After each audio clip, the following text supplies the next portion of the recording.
Railway group D exam की math की इस टुडे की सीरीज में अभिनंदन मित्रों। जी हाँ, टुडे की सीरीज हमारी ट्रायंगल से रहने वाली है, क्योंकि प्रीवियस शिफ्टों में जिस तरह ट्रायंगल से प्रश्न पूछे गए हैं और आने वाली शिफ्टों में जिस तरह से प्रश्न पूछे जाने उन सभी को विश्लेषित करने के पश्चात टुडे की वीडियो में सबसे अहम और सेलेक्टेड त्रिभुज के महत्वपूर्ण प्रश्नों की श्रृंखला को रखा गया है। टुडे की सीरीज हमारी 8 है। इससे पहले हम गणित की 7 सीरीज लगा चुके हैं। यदि आप लोगों के द्वारा नहीं देखी गई हैं तो वीडियो के डिस्क्रिप्शन बॉक्स में लिंक है, आई बटन पर भी लिंक मिल जाएगा।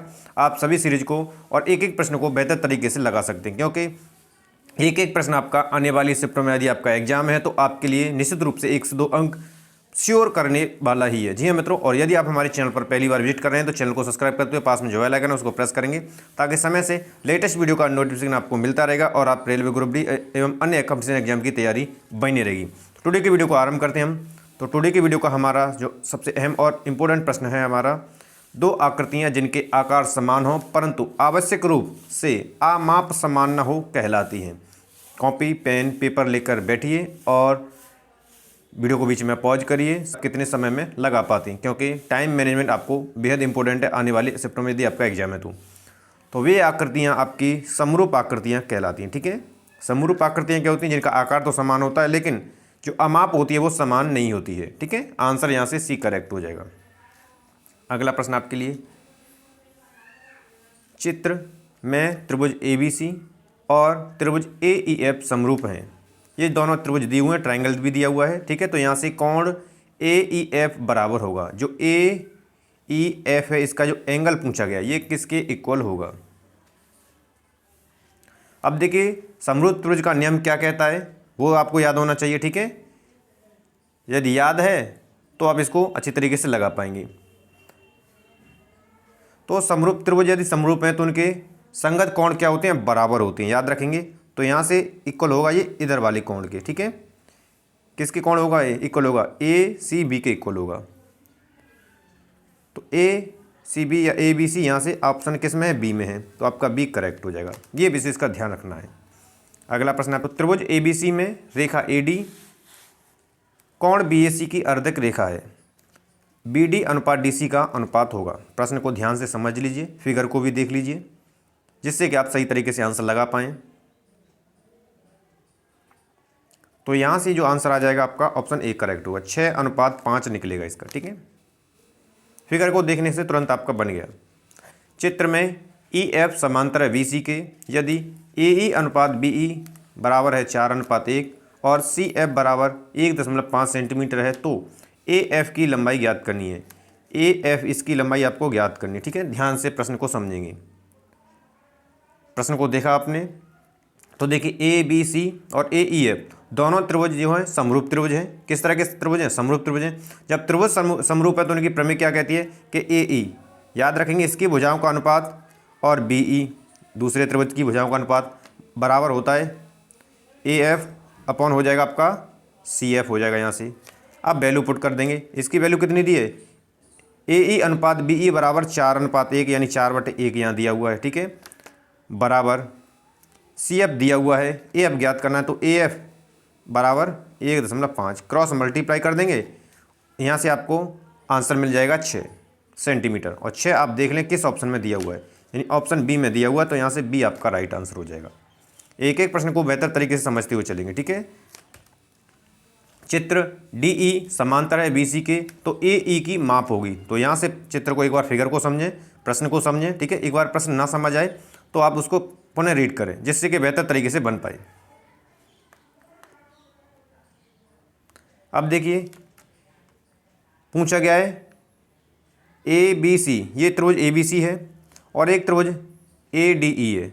अब दोनों त्रिभुज देखें तो ये त्रिभुज क्या है? समरूप हैं। दोनों क्या है? त्रिभुज दोनों समरूप हैं। तो बस अब इतना समझ लीजिए कि हमने देख लिया त्रिभुज समरूप हैं, तो फिर वही फॉर्मूला लगा दीजिए। ठीक है, भुजा का अनुपात बटे इसकी भुजा का अनुपात, यानी कि आपका हो जाएगा AC बटे AE।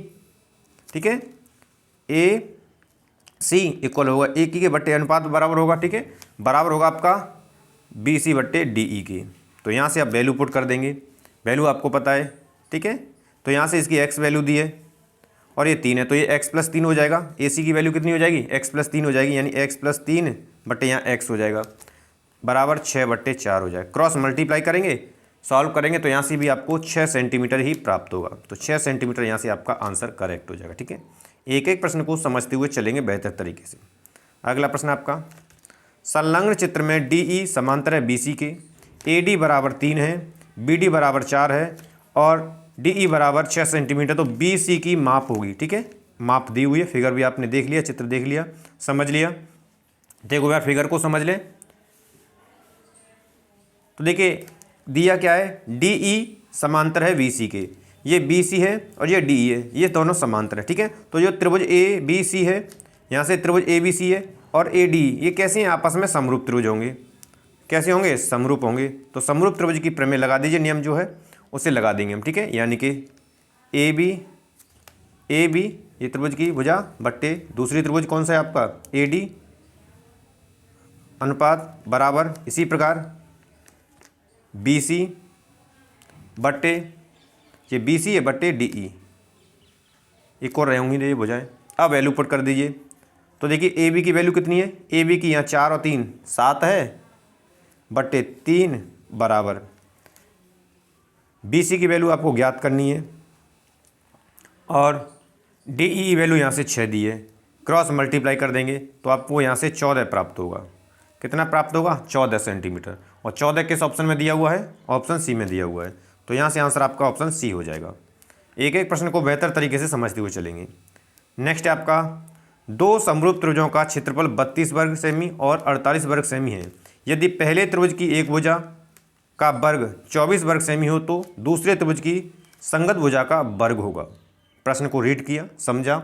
समझने पर हम तुरंत जान चुके हैं कि समरूप त्रिभुज दिए हुए हैं तो उनके क्षेत्रफलों का अनुपात क्या होता है, ये ध्यान रखना है कि त्रिभुज की या समरूप जो त्रिभुज दिए हैं उनके क्षेत्रफलों का अनुपात बराबर होता है आपके संगत भुजाओं के वर्गों का अनुपात के। जो संगत भुजा है उसके वर्गों के अनुपात के। ठीक है, ये ध्यान रख लीजिए, इतना आप समझ लिए। ठीक है, अब समझ लिया तो अब इसको तुरंत जस्ट लगा देंगे। तो यहाँ से क्या हो जाएगा, 32 बट्टे आपका हो जाएगा 48 बराबर आपका 24 बट्टे मान लिया हमने x है। क्रॉस मल्टीप्लाई कर देंगे, क्रॉस मल्टीप्लाई करेंगे, सॉल्व कर देंगे तो यहाँ से आपको एक्स स्क्वायर, ठीक है, यानी ये क्या भुजा एक्स स्क्वायर होगी, भुजाओं का वर्ग होता है, बराबर वैल्यू आएगी आपको 36। अब देख लीजिए किस ऑप्शन में 36 दिया हुआ है। तो यहाँ से आपका आंसर सी करेक्ट हो जाएगा, सी बिल्कुल से करेक्ट हो जाएगा। ठीक है, अगला प्रश्न आपका, यदि दो समरूप त्रिभुजों की संगत भुजाएं 2:3 में हैं तो अनुपात में तो उनके क्षेत्रफलों का अनुपात होगा। सेम वही है, ध्यान रखना है, समरूप त्रिभुजों के क्षेत्रफलों का अनुपात यानी इसके समरूप क्षेत्रफलों का अनुपात होता है भुजाओं के वर्गों के अनुपात के। ठीक है, जो संगत भुजाएं उसके भुजाओं के वर्गों के अनुपात के बराबर होगा। तो बस यहाँ से वैल्यू जो दी है उसको एक बार पुट कर दीजिए। तो यहाँ से दिया है 2/3 बराबर मान लेंगे अनुपात जो है A1 है और ये A2 है। जो भी मान लें x1 x2 मान लेंगे, इनका स्क्वायर होता है। ठीक है, इसका स्क्वायर होगा तो इनकी अनुपात पूछा गया है। तो यहाँ से इसका स्क्वायर कर देंगे तो 4 हो जाएगा। कितना हो जाएगा, 4/9 हो जाएगा। अब आप देख लीजिए 4/9 किस ऑप्शन में दिया हुआ है। ठीक है, तो 4/9 आपके ऑप्शन दिया हुआ है सी में, तो सी यहाँ से करेक्ट हो जाएगा। अगला प्रश्न आपके लिए, चित्र में ABCD एक आयत है तो AB की लंबाई होगी। AB की लंबाई पूछी गई है। ठीक है, ABCD एक आयत है और इसमें AD बराबर 8 सेंटीमीटर दिया हुआ है और ADC बराबर 10 दिया है। तो निकाल लेंगे। देखो 90 एंगल बन रहा है, 90 एंगल बन रहा है तो सीधे ही आपको पाइथागोरस थ्योरम का ध्यान आना चाहिए। ठीक है, पाइथागोरस थ्योरम की क्या कहती है, कर्ल का स्क्वायर यानी कि AC का स्क्वायर बराबर आपका AD का स्क्वायर प्लस कि आपका DC का स्क्वायर, दोनों के वर्ग के योग के इक्वल होती है। ये ध्यान रखना है। ठीक है, तो वैल्यू पुट कर देंगे। यहाँ पर वैल्यू पुट करने के पश्चात हमारी जो DC की वैल्यू निकलेगी, हमें वैल्यू पुट करेंगे ना, DC की वैल्यू जो मिलेगी वो 6 सेंटीमीटर मिलेगी हम, और 6 सेंटीमीटर ऑप्शन में देख लीजिए। तो 6 सेंटीमीटर आपका यहाँ से करेक्ट आंसर हो जाएगा। ऑप्शन सी में दिया है 6 सेंटीमीटर। ठीक है, चलिए अगला प्रश्न आपका, यदि एक त्रिभुज की भुजाएं 7 सेंटीमीटर 9 सेंटीमीटर और 13 सेंटीमीटर हों तो त्रिभुज होगा।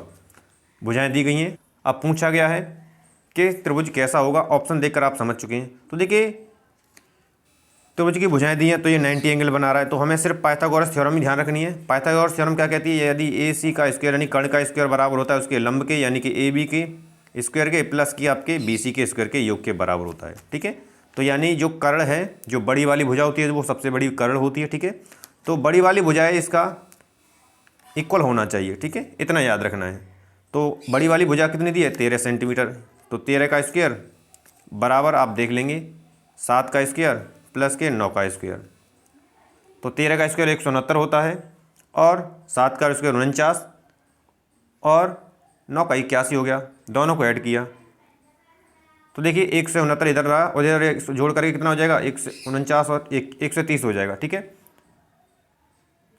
अब देखिए यह वाली भुजा से वर्गों का योग जो है वो कम है, क्या है, कम है। अब कम है तो क्या होगा, त्रिभुज अधिक कोण होगा। त्रिभुज कैसा होगा, अधिक कोण। तो यहाँ से आप लगा देंगे अधिक कोण, ऑप्शन सी करेक्ट हो जाएगा। अगला प्रश्न आपके लिए, ABCD और BDE दो समबाहु त्रिभुज हैं, इस प्रकार हैं कि D भुजा BC का मध्य बिंदु है और त्रिभुजों ABC और BD के क्षेत्रफलों का अनुपात पूछा गया है। जिस प्रकार ये दी हैं समझ लेंगे इसको, ठीक है। समरूप त्रिभुज के नियम लगा देंगे जब याद है। तो देखिए BD ज्ञात करनी है। BD बराबर क्या होता है, BD बराबर फॉर्मूला हो जाएगा आपका 1/2 BC हो जाएगा, ठीक है। वैल्यू पुट करेंगे यहाँ से BD BC बराबर अनुपात का मिल जाएगा, BD अनुपात BC का मिल जाएगा, ठीक है। यानी कि 1:2 आपको प्राप्त हो जाएगा। इन दोनों का 1:2 प्राप्त हुआ तो बस क्षेत्रफल का फॉर्मूला याद कर लेंगे। त्रिभुज का क्षेत्रफल क्या होता है, यानी कि त्रिभुज के क्षेत्रफल का अनुपात बराबर होगा त्रिभुज BD के क्षेत्रफल के अनुपात के, क्योंकि दोनों ही समरूप त्रिभुज हैं तो क्षेत्रफल का अनुपात भी इक्वल होगा।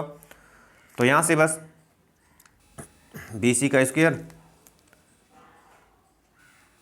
करेंगे तो कितना आ जाएगा आपका, 4:1 आ जाएगा। आपको 4 देख लीजिए, 1 किस ऑप्शन में दिया है, ऑप्शन सी में दिया, तो यहाँ से आंसर आपका ऑप्शन सी करेक्ट हो जाएगा। अगला प्रश्न आपके लिए, सही उत्तर चुनकर औचित्य दीजिए। त्रिभुज ABC में AB 6√3 है, AC 12 सेंटीमीटर और BC बराबर 6 सेंटीमीटर। कोण B की वैल्यू ज्ञात करनी है। ये कोण B है, इसकी वैल्यू ज्ञात करनी है। प्रश्न को ध्यान से समझ लीजिए, ठीक है। अब ये कोण ज्ञात करना है तो देखिए त्रिभुज को देखा समझा, तीनों भुजाएं दी हैं, तीनों भुजाएं दी हैं तो इतना समझ लीजिए जो भुजाएं दी हैं उसमें से हम पाइथागोरस थ्योरम लगा देंगे। एंगल ज्ञात करना है तो पाइथागोरस थ्योरम लगा देंगे। तो पाइथागोरस थ्योरम याद रखनी कि कर्ण की भुजा AC का स्क्वायर बराबर आपका BC का स्क्वायर प्लस के AB का स्क्वायर, ये ध्यान रखना है, ठीक है। याद करेंगे तब देखा हमने कि BC का बराबर जो वैल्यू निकल रही है वो AC के इक्वल है, यानी कि दोनों की वैल्यू इक्वल निकल रही है। जब इक्वल निकल रही है दोनों की वैल्यू, यानी कर्ण की भुजा का जब हमने स्क्वायर किया 12 का स्क्वायर करेंगे हम 144, 6 और 6√3 का वर्ग करेंगे तो ये भी 144 हमें प्राप्त हो रहा है। दोनों ही वैल्यू इक्वल आ रही है, 144 से 144 इक्वल आ रही है। जब दोनों की वैल्यू इक्वल होती हैं तो कोण कैसा होता है, समकोण होता है, ठीक है। तो यहाँ से जिसका राइट आंसर जाएगा समकोण, यानी कि 90 एंगल का। ऑप्शन में देख लीजिए 90 एंगल ऑप्शन सी में दिया हुआ है, इससे विशेष का ध्यान रखना होता है। नेक्स्ट प्रश्न आपका, चित्र में त्रिभुज AHK और त्रिभुज ABC समरूप हैं। यदि AK बराबर 10 सेंटीमीटर, BC बराबर 3.5 सेंटीमीटर और HK बराबर 7 सेंटीमीटर तो AC का मान पूछा गया है, यानी AC इसका मान पूछा गया है, ठीक है। याद रखना ये दोनों आपस में समरूप हैं। समरूप त्रिभुज हैं तो भुजाओं का अनुपात बराबर होता है आपस में भुजाओं के, ठीक है, याद रखना है। तो यहाँ से देखिए AK भुजा दी है, AK बट्टे आपकी हो जाएगी AC बराबर HK, अनुपात हो जाएगा आपका BC के बराबर हो जाएगा। ये वैल्यू दी है, वैल्यू पुट करेंगे तो यहाँ से AC की जो वैल्यू आपको प्राप्त करनी, क्योंकि AC ही तो पूछा गया है, तो 5 सेंटीमीटर मिल जाएगा। 5 आप देख लीजिए किस ऑप्शन में दिया हुआ है, 5 आपके ऑप्शन डी में दिया हुआ है, तो यहाँ से आंसर डी करेक्ट हो जाएगा। तो ये थे मित्र टुडे के सबसे अहम और सेलेक्टेड ट्रायंगल के महत्वपूर्ण प्रश्न जो कि आने वाली शिफ्टों में निश्चित रूप से बनने ही बनने हैं। तो वीडियो पसंद आई तो मोर देन लाइक और शेयर करेंगे और चैनल को अभी तक सब्सक्राइब नहीं किया तो चैनल को सब्सक्राइब कर लीजिए ताकि रेलवे ग्रुप डी एग्जाम एवं अन्य कंपटीशन एग्जाम की तैयारी आपकी बेहतर बनी रहे मित्रों। धन्यवाद।